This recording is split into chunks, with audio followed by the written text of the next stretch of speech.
بسم اللہ والصلاۃ والسلام علی رسول اللہ وبعد۔ ایک بھائی نے پوچھا ہے کہ اللہ تعالیٰ نے کسی کو مالدار اور کسی کو غریب کیوں بنایا؟ امیری اور غریبی کا یہ تصور آخر کیوں پایا جاتا ہے؟ سوال بہت ہی مناسب ہے۔ دیکھیں، ہمارا رب جس کے ساتھ ہم معاملہ کرتے ہیں اس کا نام الحکیم ہے۔ اللہ رب العالمین کی صفتوں میں سے ایک اہم صفت کیا ہے؟ الحکیم۔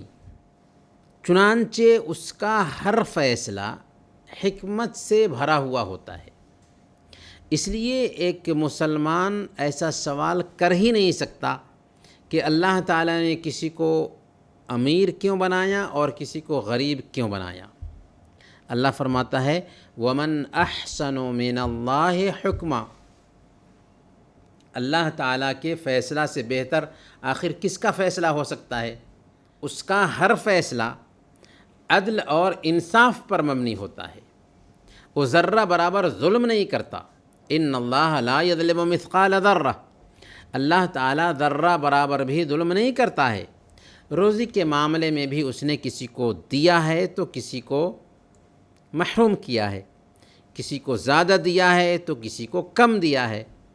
اس میں اس کی بہت بڑی حکمت ہے تاکہ جسے دیا ہے وہ اللہ کا شکر ادا کرے اور جسے محروم کیا ہے وہ صبر کرے، اور صبر اور شکر دونوں سے درجات میں بڑھوتری ہوتی ہے، دونوں سے درجات بلند ہوتے ہیں۔ اللہ فرماتا ہے یبسط الرزق لمن یشاء ویقدر۔ اللہ تعالیٰ جس کے لیے چاہتا ہے اس کے رزق کو کشادہ کرتا ہے، اور جس کے لیے چاہتا ہے اس کی رزق کو، اس کی روزی کو تنگ کر دیتا ہے۔ انہ بکل شیء علیم۔ وہ ہر چیز کو جاننے والا ہے۔ اس کی ایک حکمت یہ بھی ہے کہ ایسا رہنے کی وجہ سے ایک بندہ دوسروں کے کام آ سکے گا۔ اگر سارے لوگ ایک ہی معیار کے ہوتے، سارے لوگ مالدار ہی ہوتے، تو ایک آدمی دوسرے آدمی کے کام نہیں آ سکتا تھا، ہر ایک کی ضرورت ایک دوسرے سے پوری نہیں ہو سکتی تھی۔ تو اللہ رب العالمین کی بہت بڑی حکمت یہ ہے کہ کسی کو امیر بنایا اور کسی کو غریب رکھا، تو اس کے ذریعہ ایک دوسرے کی ضرورت پوری ہوتی ہے۔ امیر کی غریب مدد کرتا ہے، اس کا کام کرتا ہے، اور پھر وہ امیر جو ہوتا ہے وہ غریب کو مزدوری دیتا ہے۔ اس طریقے سے دونوں کا کام چل رہا ہوتا ہے۔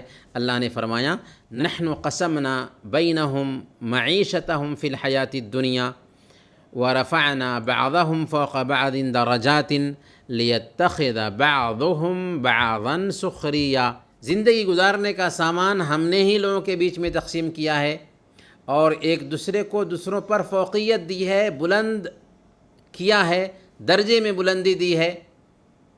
اس لیے نہیں کہ دوسروں کو نیچا سمجھا جائے، بلکہ اس لیے کہ ایک دوسرے کی پہچان ہو سکے۔ مقصد کیا ہے؟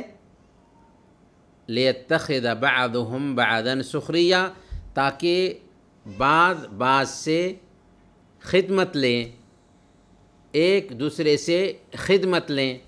یہ ہے اصل حکمت کہ اللہ رب العالمین نے کسی کو غریب بنایا، کسی کو امیر بنایا۔ لیکن غریب اگر کوئی ہے تو ایسا نہیں کہ اسلام نے اس کو نظر انداز کیا، بلکہ مالداروں کی یہ ذمہ داری رکھی گئی کہ غریبوں پر اپنے مال کا ایک حصہ نکال کر خرچ کریں، تاکہ غریبوں کو بھی شریفانہ زندگی حاصل ہو سکے۔